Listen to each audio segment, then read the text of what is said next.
Hi folks, I've been playing around with the RF millivoltmeter. Now, let me bend this down. The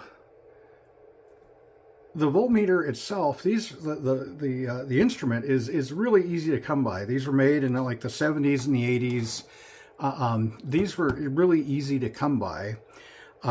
There's a couple different brands. Boonton makes one. This is Helper Instruments. This is the Helper, let's see, RF-801 RF millivoltmeter. Now, like I said, the instruments are easy to come by. It's the probes. Just about every probe is gone. They just don't exist anymore. And if you were to find one, I'm not even sure a prince of Saudi Arabia could afford one. So you need to build one, is the thing here. And so I was just trying to double check to make sure that what I've put together here is actually doing what it should be. Here's the schematic for it. And it's taken me a little bit to kind of understand what's going on here. But, you know, the signal comes in through the tip, and then it's rectified, both the positive and the negative wave. Why, here we've got an example of a sine wave. Everything above the zero line goes up the positive rail, and everything below the line goes up the negative rail. Okay, and we can see this here. Let's turn the signal generator off and watch the oscilloscope.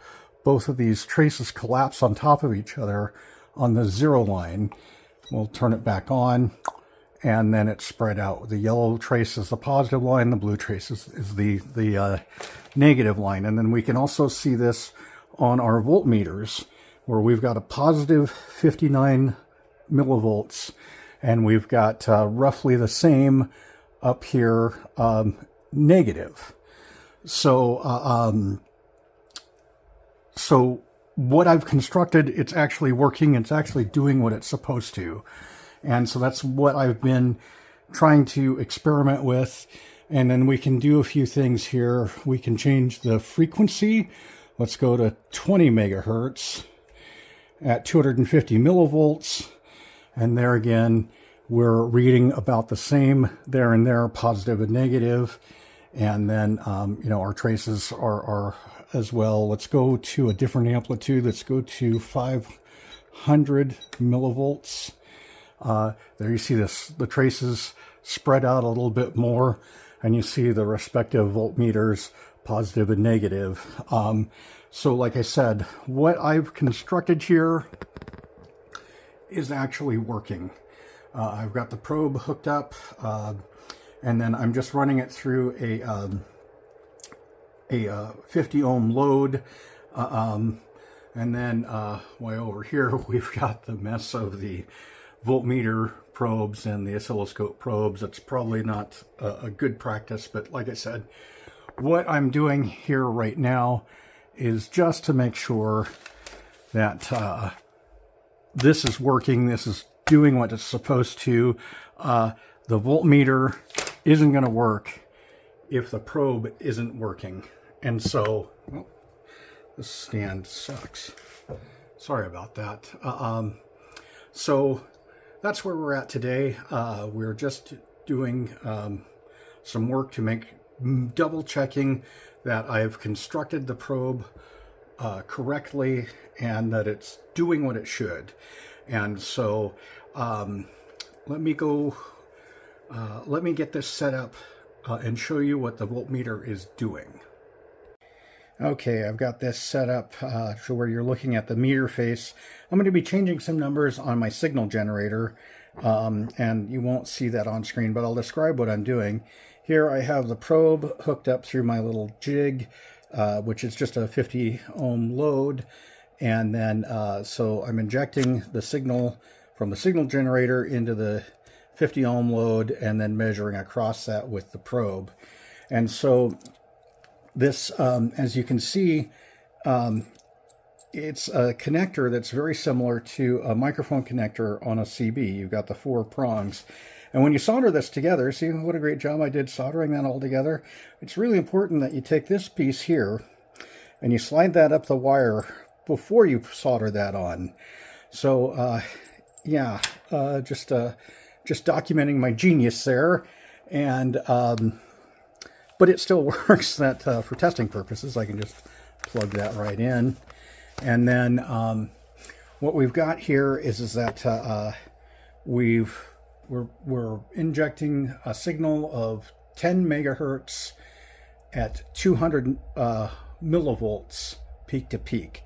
So the purpose of an RF voltmeter is that most of your voltmeters could only read AC voltages up to about say 100 kilohertz.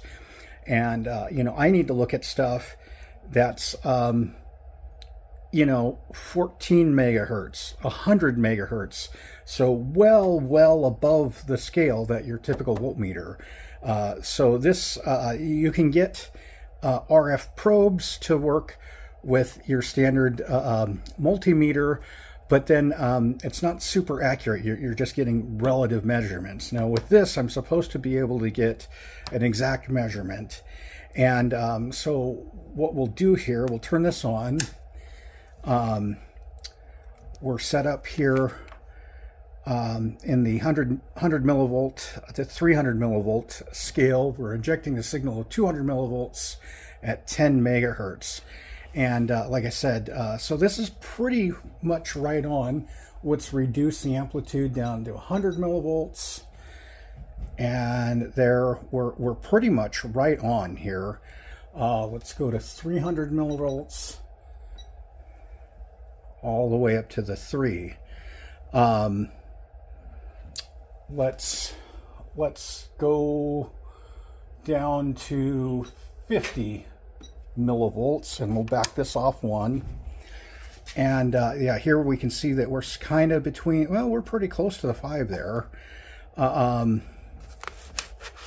Make that a little easier to see. We're pretty close to the 5. Let's go down to 40 millivolts. And see, this is where I was getting excited, in that we're seeing a response in the voltmeter itself that is relative to the amplitude that we're putting into it, the voltage. Let's go down to 30 millivolts. Now, like I said, we're seeing a response here that's relative. I would need to do an alignment on it, but here's where I think I took a victory lap a little too soon. This was all measured at one frequency, at 10 megahertz. Let's go to 25 megahertz. Let's see, 25 megahertz. Now, that was at the same 30 millivolts, but you saw the needle rise. And that's what's not supposed to happen. It should be a flat response because the amplitude hasn't changed. And so there's still some more work to do here. Let's go to 4 megahertz. And now we're below we would be measuring 30 millivolts. And so when we change the frequency, let's go to 12 megahertz. We're seeing movement in the needle at different frequencies. And that's the whole point of this, is that it should be flat across a range of frequencies. This should be able to measure up to like a gigahertz. So there's more work to do.